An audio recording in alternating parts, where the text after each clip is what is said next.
क्या होगा अगर मैं आपको बताऊं कि दुनिया के 90% लोग पूरी जिंदगी मेहनत करने के बावजूद भी कभी भी आर्थिक रूप से आज़ाद नहीं हो पाते। हाँ, यह सच है। और उससे भी ज़्यादा चौंकाने वाली बात यह है कि इसका कारण उनकी मेहनत की कमी नहीं है, बल्कि पैसे के खेल के असली नियमों को ना जानना है।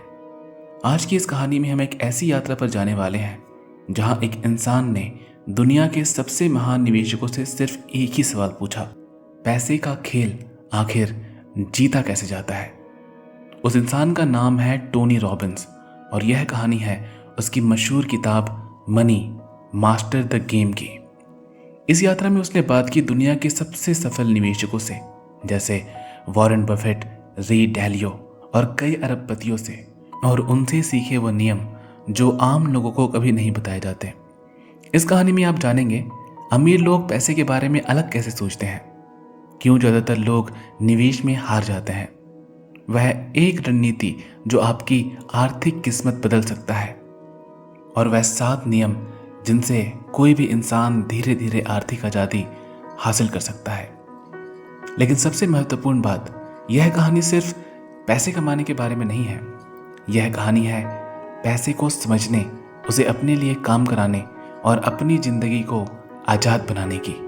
तो अगर आप जानना चाहते हैं कि अमीर लोग पैसे का कौन सा खेल खेलते हैं और कैसे एक आम इंसान भी उसी खेल में जीत सकता है, तो इस कहानी को अंत तक जरूर सुनिए, क्योंकि हो सकता है इस कहानी का सिर्फ एक विचार आपकी पूरी आर्थिक जिंदगी बदल दे।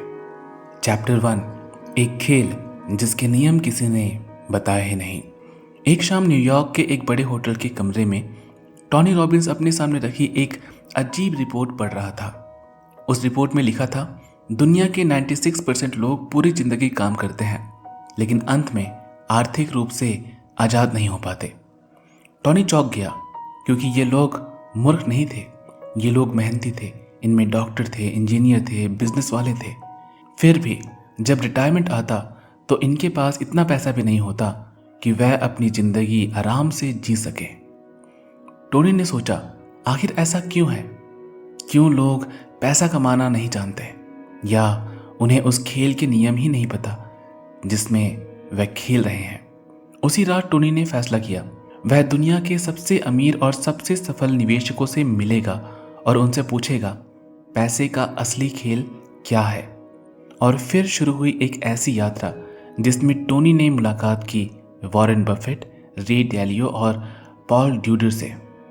इन लोगों के पास अरबों डॉलर थे, लेकिन टोनी को सबसे ज़्यादा चौंकाने वाली बात यह लगी कि इन सब के पास एक ऐसा नियम था जो आम लोगों को कभी बताया ही नहीं जाता। और अगर यह नियम आपको पता चल जाए तो पैसा कमाना एक खेल बन जाता है। लेकिन टोनी को जल्द ही एक और चौंकाने वाली सच्चाई पता चली, वह सच्चाई जो करोड़ों लोगों को धीरे धीरे गरीब बना रही थी। और यह सब हो रहा था एक ऐसी जगह पर जिस पर लोग सबसे ज़्यादा भरोसा करते हैं, वॉल स्ट्रीट।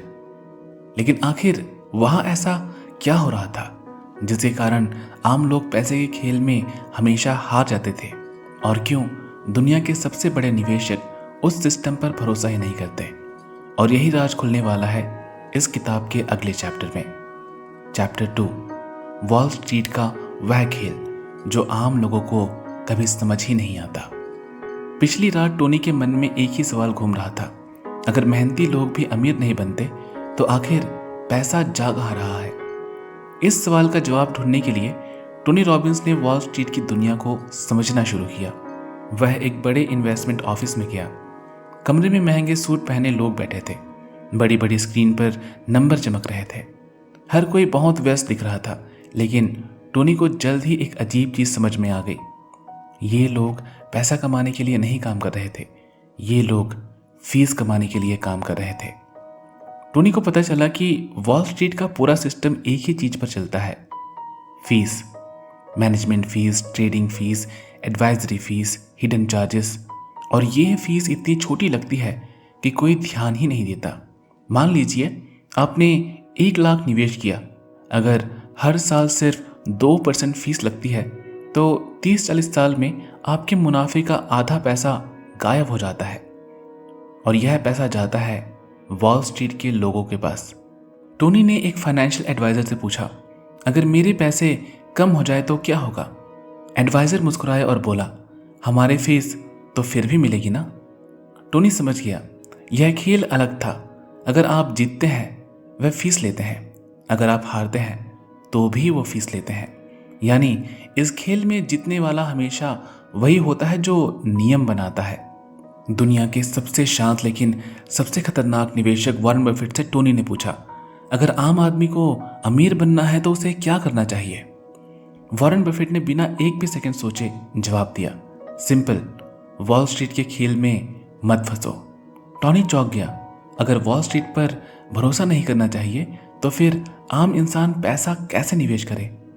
वॉरेन बफेट मुस्कुराए और उन्होंने एक ऐसी रणनीति बताई जो पिछले 100 साल में बार बार काम कर चुकी है। इतनी आसान है कि 10 साल का बच्चा भी इसे समझ सकता है। लेकिन हैरानी की बात यह है कि दुनिया के ज़्यादातर लोग इसे जानते ही नहीं। वह रणनीति अगले चैप्टर में सामने आएगी और जब आप इसे समझेंगे तो आपको एहसास होगा कि अमीर लोग असल में कितना सरल खेल खेलते हैं। लेकिन पहले आपको समझना होगा पैसे का असली नियम क्या है, और वह नियम अगले चैप्टर में खुलने वाला है। जब टोनी की मुलाकात हुई दुनिया के सबसे बड़े हेज फंड मैनेजर रे डैलियो से, तो उन्होंने टोनी को बताया एक ऐसा निवेश फॉर्मूला जो किसी भी आर्थिक तूफान में टिक सकता है।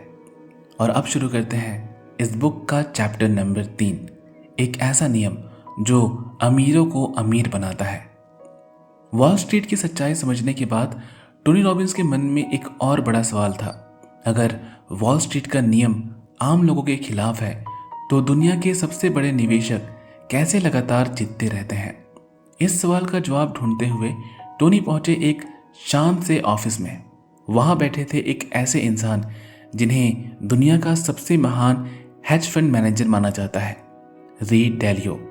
उनकी कंपनी ब्रिज वाटर एसोसिएट्स दुनिया के सबसे बड़े हेज फंड्स को मैनेज करती है। लेकिन जब टोनी उनसे मिले तो उन्होंने सबसे पहले जो बात कही वह बेहद अजीब थी। रे डैलियो ने कहा, निवेश का सबसे बड़ा रहस्य पैसा कमाना नहीं। टोनी ने पूछा, तो फिर क्या है? रे डैलियो मुस्कुराए और बोले, पैसा खोने से बचना है। रे डैलियो ने टोनी को एक कागज दिया और उस पर लिखा, rule number 1, never lose money. और यह वह नियम था जो वॉरेन बफेट हमेशा कहते हैं। लेकिन यह सुनकर टोनी थोड़ा उलझ गया, क्योंकि निवेश की दुनिया में तो लोग कहते हैं ज़्यादा रिस्क लो ज़्यादा पैसा मिलेगा। लेकिन डैलियो ने समझाया, अगर आप 50% पैसा खो देते हैं तो वापस वहीं पहुंचने के लिए आपको 100% कमाना पड़ेगा। यानी नुकसान से बचना ही असली खेल है। फिर डैलियो ने टोनी को एक और बड़ा सिद्धांत बताया। उन्होंने कहा, ज़्यादातर लोग अपना पैसा एक ही जगह लगा देते हैं, जैसे सिर्फ स्टॉक्स में, सिर्फ रियल एसेट्स में, सिर्फ बिजनेस में। लेकिन अगर वह एक चीज़ गिर जाए तो पूरा पैसा डूब जाता है। इसलिए अमीर लोग करते हैं डाइवर्सिफिकेशन, मतलब पैसा अलग अलग जगह पर लगाना, stocks, bonds, gold, commodities, real assets, ताकि अगर एक चीज गिर जाए तो दूसरी चीज उन्हें बचा ले। फिर रे डैलियो ने टोनी को अपनी सबसे मशहूर रणनीति बताई, ऑल वेदर पोर्टफोलियो। यह एक ऐसा पोर्टफोलियो है जो हर आर्थिक परिस्थिति में टिक सकता है। इन्फ्लेशन, रिसेशन, ग्रोथ, डिप्रेशन, मतलब चाहे अर्थव्यवस्था ऊपर जाए या नीचे, आपका पैसा बचा रहता है और बढ़ता रहता है। टोनी हैरान था क्योंकि यह रणनीति बहुत ही सरल थी। लेकिन तभी डैलियो ने एक और बात कही जिसने टोनी को पूरी तरह चौंका दिया। उन्होंने कहा, सबसे बड़ी समस्या निवेश नहीं है, इंसान का दिमाग है। क्योंकि जब मार्केट गिरता है तो लोग डर जाते हैं, जब मार्केट ऊपर जाता है तो लोग लालची हो जाते हैं। और यही कारण है कि अधिकतर लोग पैसे के खेल में हार जाते हैं। लेकिन टोनी को अब समझ आ रहा था कि असल लड़ाई मार्केट से नहीं है, असली लड़ाई हमारे दिमाग से है। और इसी दिमाग को जीतने के लिए टोनी ने खोजा एक ऐसा फार्मूला जो किसी भी आम इंसान को फाइनेंशियल फ्रीडम तक पहुंचा सकता है। वह फार्मूला था 7 स्टेप्स टू फाइनेंशियल फ्रीडम। लेकिन यह 7 स्टेप्स इतने शक्तिशाली थे कि अगर कोई इन्हें सच में फॉलो करे तो उसकी पूरी जिंदगी बदल सकती है।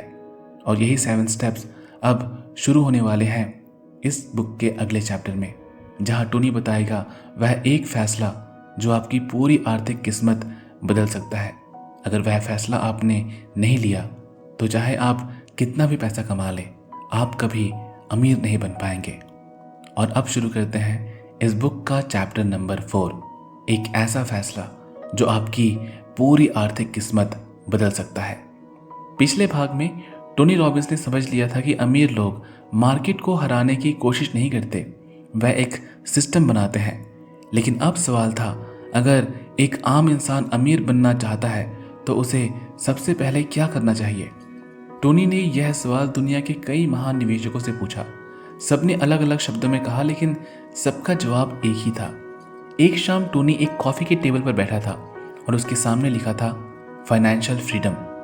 फिर उसने खुद से पूछा, क्या चीज़ लोगों को अमीर बनने से रोकती है?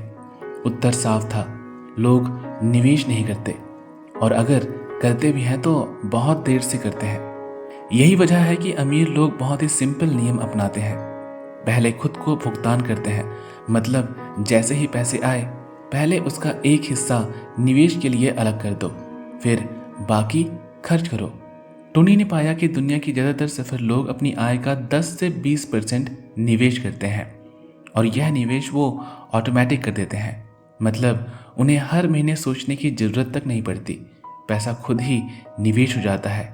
और यही चीज़ बनाती है कंपाउंड ग्रोथ। मान लो 2 लोग हैं।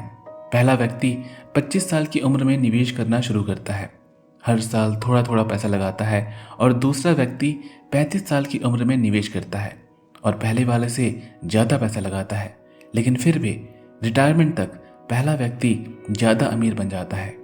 क्यों? क्योंकि उसके पास ज़्यादा समय था, और समय ही कंपाउंडिंग का सबसे बड़ा हथियार है। जब लोग निवेश करना शुरू करते हैं तो वह सबसे बड़ी गलती करते हैं। वह सोचते हैं कौन सा स्टॉक खरीदूं, कौन सा फंड सबसे ज़्यादा पैसा देगा। लेकिन दुनिया के महान निवेशकों के अनुसार यह सवाल गलत है। सबसे महत्वपूर्ण सवाल यह है, आप अपना पैसा कैसे बांटते हैं, और यही चीज़ तय करती है आप अमीर बनेंगे या नहीं। इस नियम को कहते हैं एसेट्स एलोकेशन, और यह इतना शक्तिशाली है कि निवेश की सफलता का लगभग 80% इसी से तय होता है। लेकिन यह काम कैसे करता है? अमीर लोग अपना पैसा किन किन जगहों पर लगाते हैं, और क्यों कुछ पोर्टफोलियो किसी भी आर्थिक संकट में भी नहीं गिरते? यही रहस्य अब खुलने वाला है अगले चैप्टर में, जहां टोनी समझेंगे पैसे का सबसे महत्वपूर्ण निवेश निर्णय। और अगर आपने यह फैसला सही से लिया तो मार्केट चाहे ऊपर जाए या नीचे, आपका पैसा बढ़ता ही रहेगा। तो चलो शुरू करते हैं इस बुक का चैप्टर नंबर 5, पैसे का सबसे महत्वपूर्ण फैसला। पिछले भाग में टोनी रॉबिन्स को यह समझ आ चुका था कि अमीर लोग बस पैसा नहीं कमाते, वह एक सिस्टम बनाते हैं। लेकिन उस सिस्टम का सबसे महत्वपूर्ण हिस्सा क्या है? यही सवाल लेकर टोनी पहुंचे एक और निवेशक के पास, और वह कोई साधारण निवेशक नहीं थे, वह थे दुनिया के सबसे महान निवेशकों में से एक, डेविड स्विंसन। उन्होंने लगभग 30 साल तक येले यूनिवर्सिटी के एंडोमेंट्स फंड को मैनेज किया था, और इस दौरान उन्होंने अरबों डॉलर को कई गुना बढ़ा दिया था। टोनी ने उनसे पूछा, अगर किसी आम इंसान को अमीर बनना है तो उसे कौन सा निवेश करना चाहिए? स्विंसन ने थोड़ी देर सोचा, फिर मुस्कुराकर बोले, यह गलत सवाल है। टोनी हैरान था। उन्होंने पूछा, तो सही सवाल क्या है? स्विंसन ने कहा, आप पैसा कहाँ लगाते हैं यह उतना महत्वपूर्ण नहीं है, आप पैसा कैसे बांटते हैं यह ज़्यादा महत्वपूर्ण है, यानी एसेट्स एलोकेशन। मान लो 2 लोग निवेश करते हैं, दोनों ने एक ही स्टॉक खरीद लिया, लेकिन पहले व्यक्ति ने अपना पूरा पैसा उसी स्टॉक में लगा दिया, दूसरे व्यक्ति ने अपना पैसा बांट दिया, 40% स्टॉक, 30% बॉन्ड्स, 20% रियल स्टेट्स और 10% गोल्ड। अब अगर स्टॉक गिर जाए तो पहले व्यक्ति का सारा पैसा डूब जाएगा, लेकिन दूसरे व्यक्ति का पोर्टफोलियो संतुलित रहेगा। यही कारण है कि बड़े निवेशक हमेशा कहते हैं, सारे अंडे एक ही टोकरी में मत रखो। असली खेल बैलेंस का है। अमीर लोग 4 तरह से एसेट्स का इस्तेमाल करते हैं, growth asset, safety asset, inflation protection asset and alternative investment. जब इन सभी को सही तरीके से मिलाया जाए तो एक ऐसा पोर्टफोलियो बनता है जो किसी भी परिस्थिति में टिक सकता है। टोनी को जल्द ही पता चला कि निवेश की दुनिया में एक और बड़ी समस्या है और वह है फीस। छोटी छोटी चार्जेस जो लोगों को दिखाई भी नहीं देते, लेकिन 30-40 साल में उनके लाखों डॉलर खा जाते हैं। टोनी ने जब यह सच जाना तो वह हैरान रह गया, क्योंकि इन फीस की वजह से ज़्यादातर लोग अपनी आधी दौलत खो देते हैं। और इसी वजह से दुनिया के सबसे महान निवेशक एक बहुत ही साधारण रणनीति अपनाते हैं, एक ऐसी रणनीति जिसे खुद वॉरेन बफेट आम लोगों के लिए सबसे अच्छा निवेश मानते हैं। यह रणनीति इतनी सरल है कि कई लोग उस पर भरोसा भी नहीं करते, लेकिन इतिहास गवाह है यह रणनीति बार बार जीतती है। और यही रणनीति मैं आपको इस बुक के अगले चैप्टर में बताऊंगा, जहां खुलासा होगा इंडेक्स फंड्स का रहस्य और क्यों दुनिया के सबसे अमीर निवेशक कहते हैं अगर आपको निवेश के बारे में ज़्यादा नहीं पता तो यही एक तरीका अपनाओ, इन्वेस्ट इन इंडेक्स फंड्स। तो चलो शुरू करते हैं इस बुक का चैप्टर नंबर 6, सबसे आसान निवेश जिसे लोग नज़रअंदाज कर देते हैं। पिछले भाग में टोनी रॉबिन्स ने समझ लिया था कि निवेश में सबसे महत्वपूर्ण चीज़ है एसेट एलोकेशन, लेकिन एक और समस्या अभी बाकी थी। अगर एक आम इंसान निवेश करना चाहता है तो उसे कौन सा फंड चुनना चाहिए, कौन सा स्टॉक, कौन सा मैनेजर, कौन सा एक्सपर्ट। इसी सवाल का जवाब ढूंढते ढूंढते टोनी रॉबिन पहुंचा दुनिया के सबसे प्रसिद्ध निवेशक वॉरेन बफेट के पास। टोनी ने पूछा, अगर किसी साधारण व्यक्ति को निवेश करना है तो उसे क्या करना चाहिए? वॉरेन बफेट ने तुरंत जवाब दिया, इंडेक्स फंड खरीदो। टोनी थोड़ा चौंक गए, क्योंकि वॉल स्ट्रीट पर हर जगह लोग कहते हैं हम मार्केट को हरा देंगे, लेकिन बफेट ने कहा ज़्यादातर लोग मार्केट को हरा ही नहीं सकते। दुनिया में हजारों म्यूचुअल फंड्स हैं। हर फंड मैनेजर दावा करता है कि वह मार्केट से ज़्यादा पैसा कमाएगा, लेकिन सच्चाई यह है 10-15 साल के अंदर लगभग 90% फंड्स मार्केट को हरा नहीं पाते।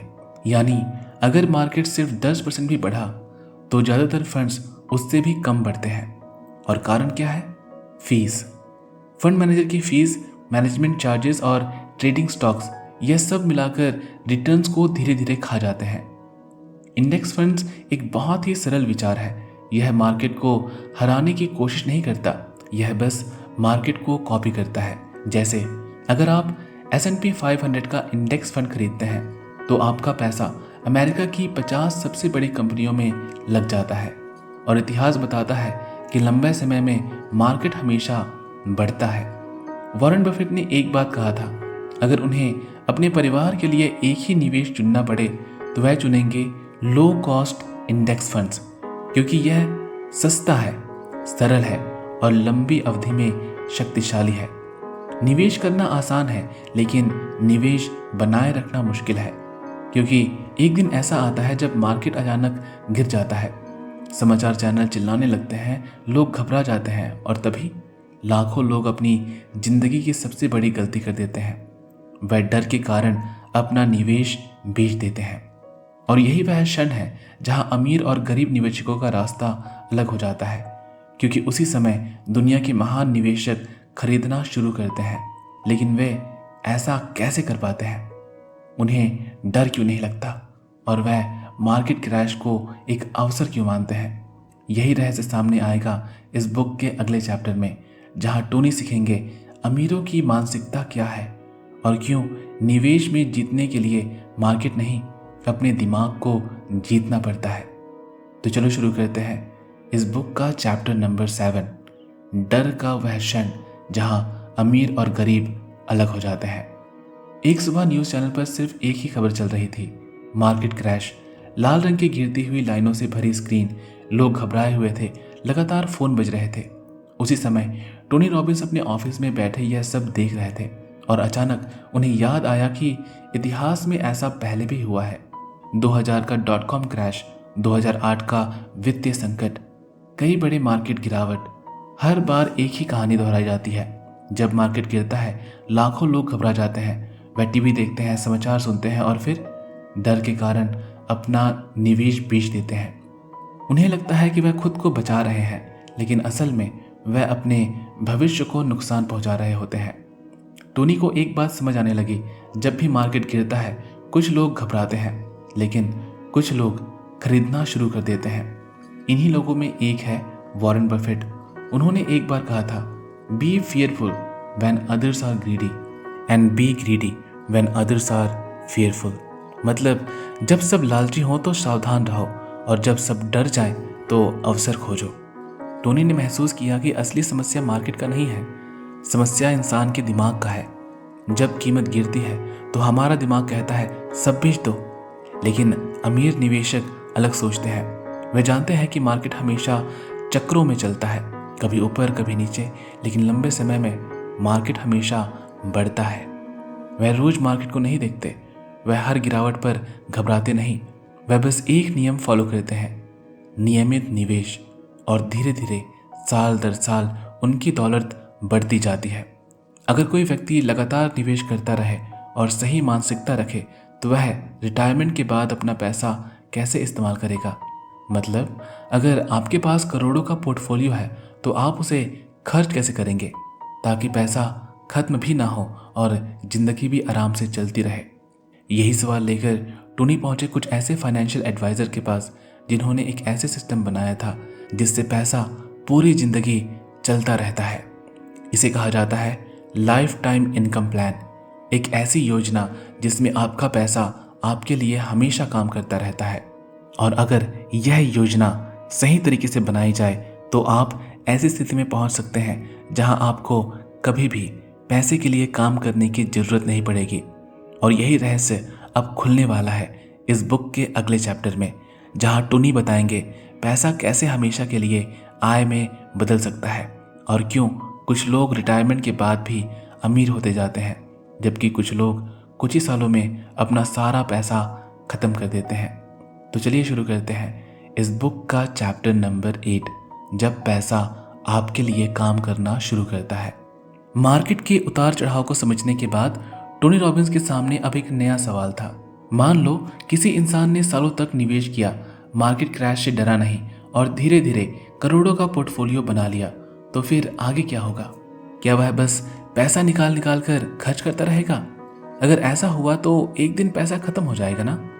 लेकिन दुनिया के अमीर निवेशक ऐसा नहीं करते। वे पैसा खर्च नहीं करते, वे पैसा आय में बदल देते हैं।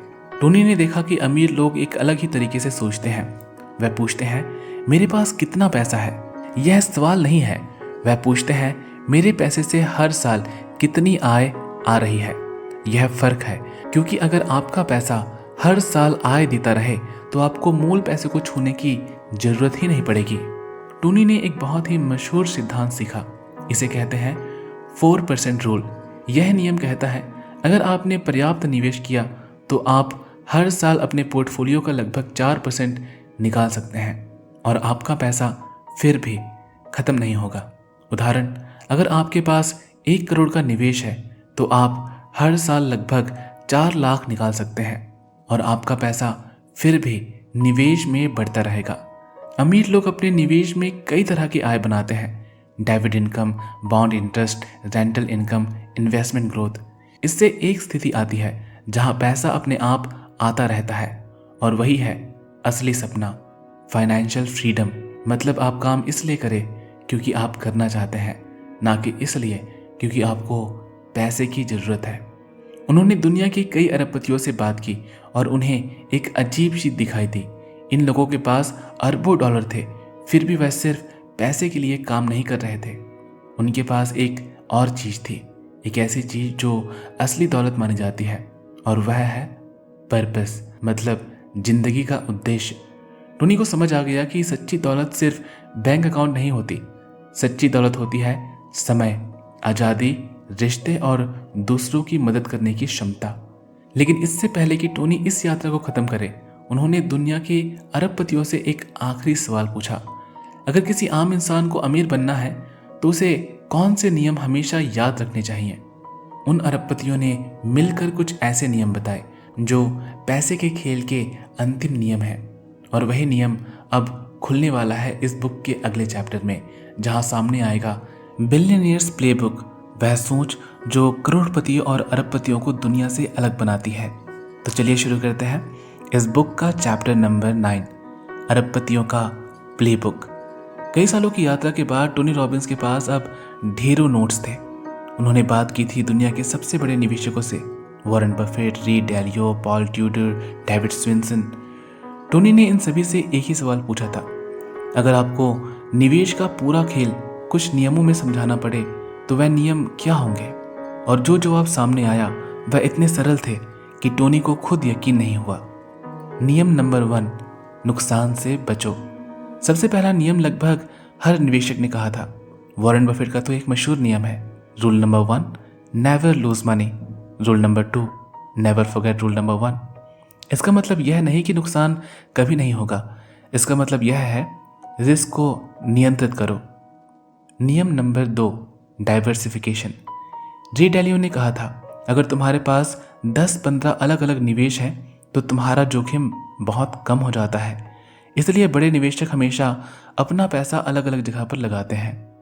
नियम नंबर 3, कम फीस। टोनी ने पाया कि अमीर निवेशक एक चीज से बहुत सावधान रहते हैं, फीस। छोटी फीस भी लंबे समय में आपकी दौलत का एक बड़ा हिस्सा खा सकती है। इसलिए वे अक्सर इस्तेमाल करते हैं low cost funds, index funds. नियम नंबर 4, लंबी सोच। अमीर निवेशक रोज ट्रेड नहीं करते, वे सालों तक इंतजार करते हैं।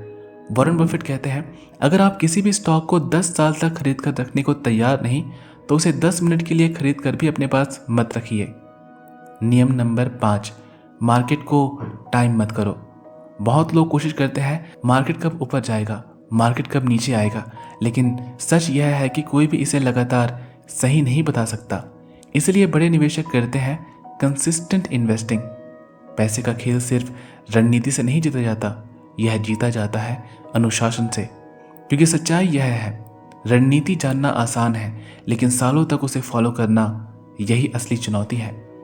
टोनी को यह समझ में आ गया था कि पैसे का खेल असल में बहुत सरल है, लेकिन लोग इसे कठिन बना देते हैं। जब उन्होंने अपनी पूरी यात्रा को देखा तो उन्हें एहसास हुआ कि वित्तीय आज़ादी सिर्फ पैसे के बारे में नहीं है, यह है समय की आज़ादी, अपने परिवार के साथ जीवन जीने की आज़ादी और दुनिया को कुछ वापस देने की क्षमता। यही है ट्रू वेल्थ। क्योंकि टोनी ने इस पूरी यात्रा को एक अंतिम सवाल के साथ समाप्त किया। उन्होंने खुद से पूछा, अगर कोई आज से शुरू करे तो वह अपनी वित्तीय आज़ादी की यात्रा कैसे शुरू करे? और इसी सवाल से जन्म हुआ the ultimate financial freedom plan का एक ऐसा सरल रोड मैप जिसे कोई भी इंसान आज से शुरू कर सकता है। और वही रोड मैप सामने आएगा इस बुक के अगले चैप्टर में, जहां पूरी कहानी का सार निकलेगा। तो बिना किसी देरी के चलो शुरू करते हैं इस बुक का आखिरी चैप्टर, पैसे का खेल कैसे जीता जाता है। कई सालों की खोज, अनगिनत इंटरव्यू और हजारों पन्नों की नोट्स के बाद टोनी रॉबिन्स एक रात शांत बैठा था। उसने अपनी पूरी यात्रा को याद किया। उसने बात की थी वॉरेन बफेट से, रे डैलियो से, पॉल ट्यूडर से, डेविड स्विंसन से, दुनिया के सबसे बड़े निवेशक। लेकिन सबसे आश्चर्य बात यह थी, इन सभी के नियम लगभग एक जैसे थे। और तब टोनी को एहसास हुआ, पैसे का खेल जटिल नहीं है, लोग उसे जटिल बना देते हैं। टोनी ने अपनी डायरी में 5 सरल नियम लिखे। नियम नंबर 1, पहले खुद को भुगतान करो। अपनी आय का हिस्सा निवेश के लिए अलग रखो, चाहे 10% हो या 20%, लेकिन यह लगातार होना चाहिए। नियम नंबर 2, कंपाउंडिंग को समय दो। पैसा रातों रात नहीं बढ़ता, लेकिन समय के साथ कंपाउंडिंग उसे शक्तिशाली बना देता है। यही कारण है कि जल्दी शुरू करने वाला व्यक्ति हमेशा आगे बढ़ता है। नियम नंबर 3, डाइवर्सिफिकेशन। पैसा अलग अलग एसेट्स में लगाओ, stocks, bonds, real estates, gold. इससे जोखिम कम हो जाता है। नियम नंबर 4, कम फीस। छोटे छोटे चार्जेस लंबे समय में बड़ी दौलत खा जाते हैं, इसलिए सरल और कम लागत वाले निवेश बेहतर होते हैं। नियम नंबर 5, लंबी अवधि की सोचो। मार्केट ऊपर जाए या नीचे जाए, लेकिन इतिहास बताता है लंबे समय में मार्केट हमेशा आगे बढ़ता है। वित्तीय आज़ादी सिर्फ पैसे के बारे में नहीं है, यह है अपने समय पर नियंत्रित करने की, अपने परिवार के साथ जीवन जीने की और दूसरों की मदद करने की क्षमता रखने की। यही है ट्रू वेल्थ। टोनी ने महसूस किया कि दुनिया के ज़्यादातर लोग अमीर इसलिए नहीं बनते क्योंकि वह सोचते रहते हैं कि एक दिन शुरू करूंगा, लेकिन वह दिन कभी आता ही नहीं। इसलिए सबसे बड़ा कदम आज शुरू करना है, छोटा हो या बड़ा, लेकिन शुरुआत करना। मनी मास्टर द गेम की यात्रा खत्म होती है, लेकिन असली सवाल अब आपके सामने है, क्योंकि हर कहानी का एक पार्ट होता है और इस कहानी का पार्ट है पैसे का खेल उन्हीं लोगों के जीतने योग्य है जो नियम सीखकर खेलना शुरू करते हैं। बाकी लोग सिर्फ किनारे खड़े होकर उसे देखते रहते हैं। आशा है आपको हमारी यह कहानी, यह कोशिश, यह बुक समरी पसंद आई हुई होगी। अगर आपको ऐसी ही मनोरंजक और प्रेरणादायक कहानियाँ सुनना पसंद है जो आपकी ज़िंदगी बदल दे, तो इस चैनल को सब्सक्राइब करना ना भूलें, क्योंकि हम इस चैनल पर ऐसे ही मनोरंजक और प्रेरणादायक बुक समरीज लाते रहते हैं जो आपको ज़िंदगी में और आगे लेकर जाए। मिलते हैं एक नई वीडियो में एक नई कहानी के साथ। टिल देन अपना ध्यान रखें।